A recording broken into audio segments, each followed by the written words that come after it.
Social मीडियावर पाहून बरेच जण चेहरा बर्फामध्ये बुडवणं किंवा बर्फाचा रेग्युलर मसाज करणं असे प्रकार करत असतात. पण हे सगळ्यांसाठी योग्य आहे का याचा विचार केला जात नाही.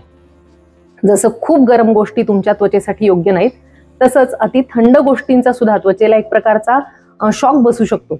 जर त्वचा खूपच पातळ असेल तर सतत आईस मसाज केल्यामुळे पिगमेंटेशन वाढू शकतं.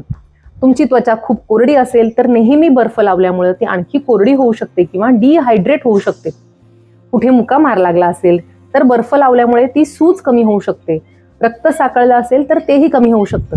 पण चेहऱ्यावरची त्वचा खूप पातळ असते, म्हणून आधी आपल्या त्वचेचा प्रकार ओळखा. जर तुमची त्वचा तेलकट असेल, हवामान खूप उष्ण असेल तर तुम्ही बर्फाचा एक क्यूब घ्या. तोही सुती कापडात किंवा रुमालामध्ये गुंडाळून मग त्यानंच अगदी सावकाश त्वचेवर तो फिरवायचा आहे. डायरेक्ट बर्फ मात्र त्वचेवर शक्यतो लावू नका. कुठल्याही गोष्टीचा अतिरेक कधीच योग्य नाही. एकाला एखादी गोष्ट सूट झाली म्हणून दुसऱ्याला सुद्धा तसाच रिझल्ट मिळेल ही अपेक्षाच चुकीची आहे.